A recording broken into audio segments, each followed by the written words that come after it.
I've always been more of a loner, even when I was a kid. My name is Isabella, and I've always been good at keeping myself busy. It's not that I'm antisocial or anything, I just enjoy being by myself most of the time. My mom, bless her heart, noticed early on that I liked to be independent. Instead of trying to change me, she encouraged it in a positive way. She introduced me to cooking when I was just tall enough to reach the kitchen counter. I took it all in like a sponge. Mom didn't just teach me recipes. She taught me to really understand food. We'd visit cafes and restaurants around town, and she would explain each dish to me. As I got older, my interest in food grew even stronger. I started reading articles by famous restaurant critics and realized that food was about more than just taste and texture. It was about how it looked and the atmosphere of the place too. One day, I told my mom I wanted to write about food. She looked proud and said, "Then you better learn everything there is to know about it, Emma." So, that's what I did. I enrolled in a culinary school to become an expert in cooking. After graduating, I didn't stop there. I took journalism courses to improve my writing. I wanted to make people feel like they could taste the food just by reading my words. My first job as a restaurant critic was for a small local newspaper. I wrote about a little American restaurant, describing how the homemade pasta melted in my mouth and how the smell of garlic and basil made me feel like I was in a Tuscan kitchen. To my surprise, people loved it. My editor called me the next day and said, "Kid, you've got a gift. Keep this up and you'll go far." That's when I knew I had found my calling. I worked for different newspapers and magazines, gaining a reputation for honest and fun reviews. The big change came when I started my own social media pages. Suddenly, I wasn't just writing for magazines, I was connecting with food lovers from all over the world. My followers grew, and they were always excited to hear my thoughts on the latest food trends and hidden restaurants. One evening, I was at a new farm-to-table restaurant called the Rustic Spoon, sitting at a cozy table and taking notes for my review. As I wrote about the atmosphere, I noticed an older couple at the next table looking at me. The woman was whispering to her husband and staring at me. I smiled politely, used to being recognized, and went back to my notepad. Suddenly, I heard her voice, warm and excited. "Excuse me, you're Isabella Sermon, right? The food critic." I nodded and said, "That's me. Nice to meet you." "Oh, I'm such a fan," she said excitedly. "I follow all your posts. Would you like to join us for dinner?" I hesitated. Normally, I like to eat alone when I'm working, but their genuine enthusiasm made me think twice. So, I joined them at their table. The woman introduced herself as Janet, her husband as Larry, and then pointed to a young man I hadn't noticed before. "And this is our son, Scott," she added. Scott looked up from his phone and smiled. "Hey," he said with a grin. "Nice to meet you." We quickly fell into easy conversation. Janet and Larry were eager to hear about my recent travels, while Scott kept chiming in with funny remarks that had me laughing despite myself. As the evening went on, I found myself enjoying their company more than I expected. Scott, in particular, was very easy to talk to. We discovered we both loved indie films and cheesy puns. When it was time to leave, Scott seemed a bit unsure and asked, "Hey, would it be okay if I got your number? You know, in case I need restaurant recommendations or something." I felt a little flutter in my stomach that had nothing to do with the food. "Sure," I said, "for restaurant recommendations." We started texting that same night. At first, it was just about food and restaurants, but soon we were talking about everything. Our conversations became the highlight of my day. A month later, Scott asked me out on a real date, and I said yes, without hesitation. Our first date was at a quirky little bistro I'd been wanting to try. Sitting across from him, I realized how comfortable I felt. There was none of the awkwardness I usually expected from first dates. A year after we met, Scott proposed. It wasn't a big, flashy event. He knew that wasn't my style. Instead, he made me dinner a sweet attempt that ended with slightly burnt steak and lumpy mashed potatoes and asked me to marry him over dessert. How could I say no to that? After the wedding, we moved into my apartment. We were practical about our finances, creating a joint account for shared expenses. Since I earned more, I contributed more, but we both felt it was fair. Living together revealed new things about Scott. He had a habit of leaving dishes in the sink, his clothes scattered everywhere, and his toothpaste tube always uncapped. Coffee mugs seemed to multiply on every surface. I bit my tongue, reminding myself that I wasn't perfect either. It's just an adjustment period, I told myself. We'll find our rhythm. And slowly we did. Scott started making more of an effort to clean up, and I learned to relax my standards a bit. It wasn't perfect, but it was ours. 5 months later, it was time for our first vacation together. Standing in the airport with our luggage, I felt a wave of excitement. I turned to Scott, ready to share my joy, but noticed his eyes were fixed on something behind me. I turned around and saw Janet and Larry walking toward us with big smiles. They only had small carry-on bags, like they were going on a short trip instead of a week-long vacation. Surprise, Janet said, hugging Scott. We couldn't let you 3 lovebirds have all the fun, could we? My heart sank. This wasn't part of the plan. I looked at Scott, hoping he would explain, but he avoided eye contact. It's kind of a family tradition, he muttered. We always vacation together. I forced a smile, hiding my disappointment. How nice, I managed to say. But don't you need more luggage for a week-long trip? Larry waved it off. Oh, we'll just buy what we need when we get there. No sense in dragging heavy suitcases around, right? The first few days of the vacation were a blur. I focused on the positives. The beautiful scenery, the interesting new foods I discovered, and the locals' warm hospitality.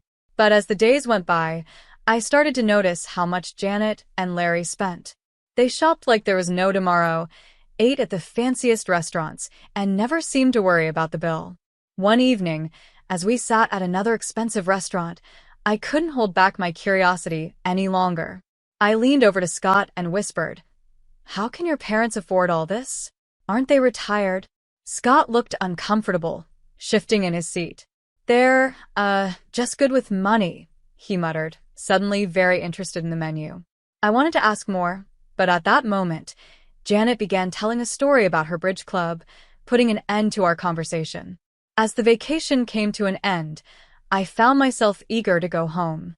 The day after we returned, I decided to check our joint account, curious to see how much we had spent. When I logged in, my eyes went wide in shock. The balance was much lower than I expected. Alarmingly low. "Scott, can you come here for a minute?" I called, my voice tense. I turned a screen toward him. "Care to explain this?" Scott's face went pale as he looked at the numbers. "I might have used our account to cover some of Mom and Dad's expenses," Scott admitted quietly. I took a deep breath, trying to keep my anger under control. "Scott, that was our money and I contributed most of it. You should have talked to me first." I know, he said, reaching for my hand.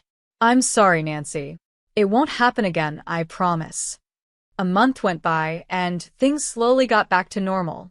Scott kept his word and didn't touch our joint account without discussing it with me first. I tried to let go of what happened during the vacation and focused on my work and our life together. One cool autumn evening, Scott came home looking excited. "Hey, Nancy," he said, wrapping his arms around me from behind as I stood at the kitchen counter, cutting vegetables for dinner. "I've got an idea. How about we go on an overnight picnic this weekend? Just the 2 of us, a rented motorhome, and the great outdoors. What do you say?" The idea sounded great, and we spent the next few days getting ready for our little adventure. I packed a cooler with gourmet sandwiches, homemade potato salad, and a bottle of wine. Scott took care of renting a small motorhome and planning our route. We arrived at the campsite in the afternoon. The place was beautiful, surrounded by tall pine trees and a clear lake. Scott parked the motorhome in our spot, and we stepped outside to enjoy the fresh air. That's when I saw a familiar car pulling into the space next to ours. Janet and Larry got out, waving excitedly. "Surprise," Janet called out. "We thought we'd join you on your little getaway." I turned to Scott, hoping to see the same shock I felt on his face, but instead, he looked sheepish, avoiding my eyes. "Scott," I said, my voice calm but firm, "did you tell them about our trip?" Before Scott could answer, Janet came over and hugged me tightly. "Isn't this exciting? A family camping trip." I forced a smile, but I couldn't help noticing they showed up with no supplies, no tent, no food, not even a change of clothes. As the evening went on, it was clear that our romantic getaway had turned into a family event. Janet and Larry took over the conversation, telling us stories about their past camping trips. They also helped themselves to our food and wine, leaving barely enough for Scott and me. When it was time to sleep, another issue came up. Our small motorhome wasn't built for 5 people, and Scott turned to his mother and said, "You and Dad can take the bedroom, Nancy, and I will figure something out in the car." So, instead of enjoying a cozy night together in the motorhome, I found myself uncomfortably curled up in the back seat of our car while Scott snored softly in the front. The next morning, with blurry eyes and feeling stiff from our awkward sleeping arrangements, I suggested to Scott that we cut the trip short. The drive home was tense, filled with awkward small talk and long periods of silence. As soon as we arrived back at our apartment, Scott's parents said a cheerful goodbye, completely unaware of the strain their presence had caused. Once they were gone, I turned to Scott. "We need to talk about this," I said firmly. He nodded, looking resigned. "I know. I'm sorry, Nancy. I should have told you they were coming." "It's not just that," I sighed. "It's about boundaries, Scott. Your parents can't keep showing up in our lives like this. We need to set some ground rules." Scott nodded slowly. "You're right. I'll talk to them." A few days after we returned, I was in the kitchen testing a new recipe when the doorbell rang. To my surprise, Janet and Larry were standing there with bright smiles, as if the vacation mess had never happened. "Isabella, dear," Janet exclaimed, giving me a quick hug as they walked in. "We need your expertise. We were wondering if you could tell us which restaurants in the city have the most delicious food." I was caught off guard by the question. "Well," I said, "there are quite a few great places. The French bistro downtown, Chez Lilith, is fantastic, and Sakura Sushi and Thai cuisine on 3rd Avenue has some of the best sushi I've ever had." "Why do you ask?" Janet's eyes lit up with excitement. "Oh, we thought we'd keep an eye out for any open events at these restaurants, so we can go and eat for free." I turned to Scott, who had just walked into the room, hoping he would back me up. But he just shrugged and said, "Come on, Nancy, you've got to accept my parents as they are. No use trying to change them." I was speechless. This felt like crossing a line, didn't it? But before I could respond, Janet and Larry thanked me and left, happily chatting about their plans to get free meals. A few days later, I was preparing for a review of a new upscale American restaurant, Ban 8. As usual, I posted the details of my visit on social media, letting my followers know when and where they could expect my next review. That evening, I arrived at Ban 8, settled into my table with my notebook in hand, ready to experience and evaluate the menu. I had just opened the wine list when I heard a familiar voice. "Well, hello there." I looked up and saw Janet and Larry smiling as they sat down at my table without asking. My heart sank. Janet picked up a menu and announced loudly, "I'm Isabella's mother-in-law, We're here to enjoy the free meal with her." I felt my face heat up with embarrassment. "Janet," I whispered, "please keep your voice down. I'm here to work. You can't just show up like this." But Janet wasn't listening. She raised her voice even more. "Oh, don't be silly, dear. Everyone knows food critics eat for free. Why shouldn't your family enjoy the perks too? We have every right to be here." I could feel the eyes of other diners on us, and the head waiter was walking toward our table, looking concerned. This was getting out of control fast. "Janet, Larry," I said firmly but quietly, "this is your last warning. If you don't leave right now, I'll have no choice but to call security. You're interrupting my work and causing a scene." Janet's face twisted with anger.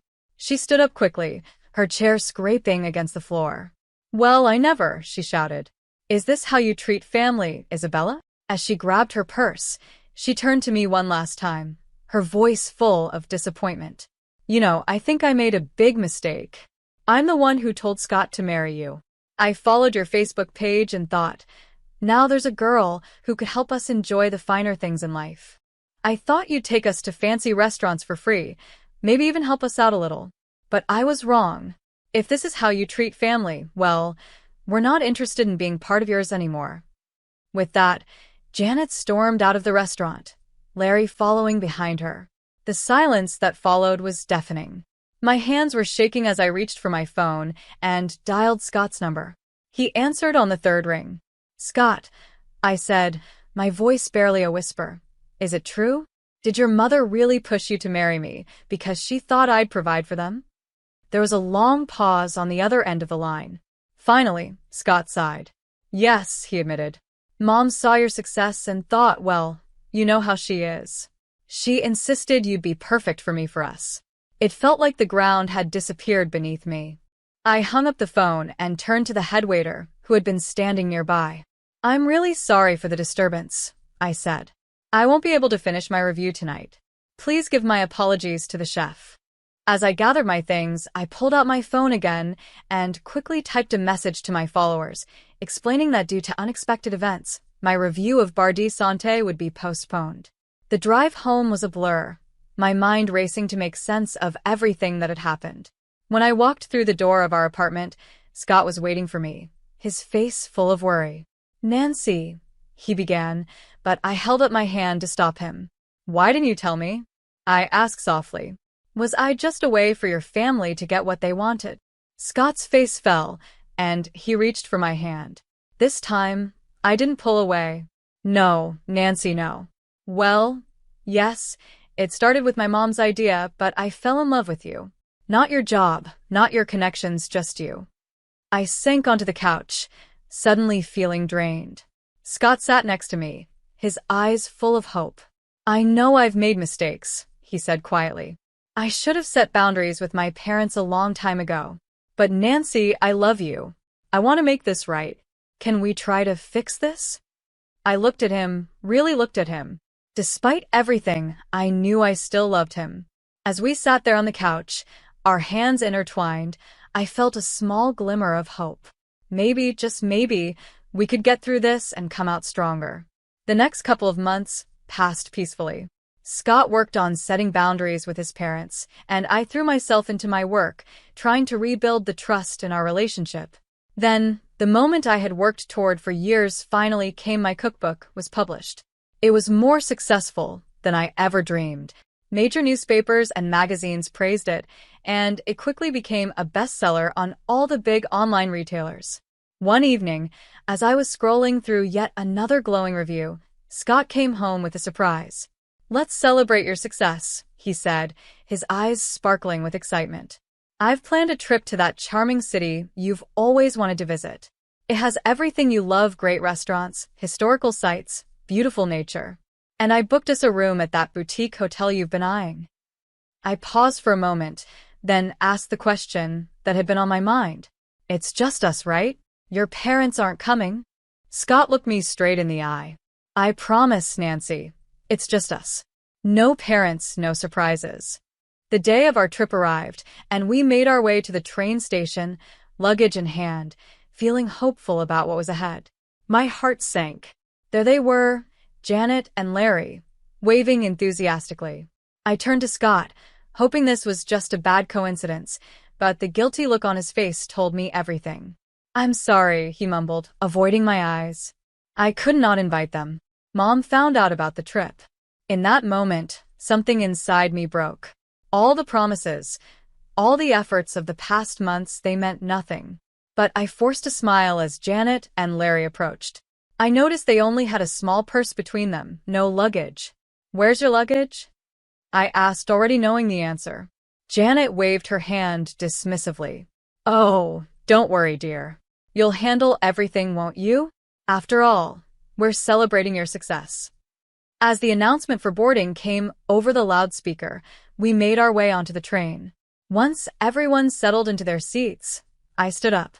"I'm just going to use the restroom before we leave," I said, grabbing my purse with my phone and documents inside. I stepped off the train, feeling the cool air of the platform on my face. I stood there, watching as the train's doors closed, as the whistle blew, and as it slowly began to pull away from the station. My phone buzzed in my purse, snapping me out of my thoughts. Scott's name flashed on the screen. I took a deep breath and answered. "Nancy, where are you?" Scott's panicked voice came through. We're not on the same path anymore, Scott. I replied, my voice steadier than I felt. I'm divorcing you. I hung up before he could respond. My hand shook as I opened my banking app and blocked Scott's access to our joint account. Barely a minute passed before my phone rang again this time. It was Janet. I held the phone away from my ear as she shouted insults and threats, demanding that I pay for their trip and compensate them for emotional distress. When she finally paused for breath, I spoke calmly. Janet, I'm not afraid of your threats. If you post any slander, I won't hesitate to take legal action. I blocked her number, then Scott's, and finally Larry's, just to be sure. Taking a deep breath, I called a cab and went home. The weekend passed in a blur of emotions and practical tasks. I packed Scott's belongings, contacted a lawyer, and drafted the divorce papers. By Friday morning, I felt drained but determined.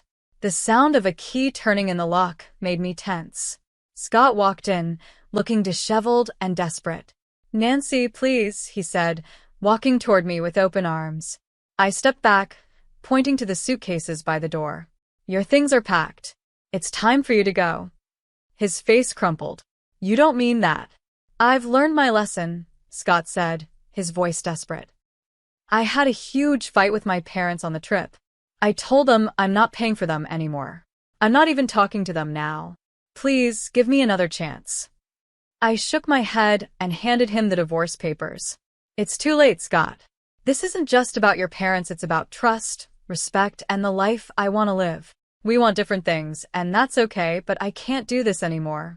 After a long pause, Scott nodded, his shoulders slumping in defeat. He picked up his suitcases and walked out, closing the door behind him with a quiet click. The next few weeks were hard, but they were also freeing. The divorce process went smoothly, thanks to my careful records and Scott's acceptance of the situation. I threw myself into my work, finding comfort in cooking and writing. As things settled down, I found myself alone again, but it wasn't the loneliness I had once feared. I started to enjoy the little things again. Trying new recipes, spending peaceful evenings with a good book, and connecting with my followers without the pressure of anyone's expectations. One evening, I sat on my balcony with a glass of wine, looking out over the city. I couldn't help but smile. Life hadn't gone the way I planned, but maybe it turned out exactly how it was meant to. I was Isabella again, food critic, author, and most importantly, in control of my own life.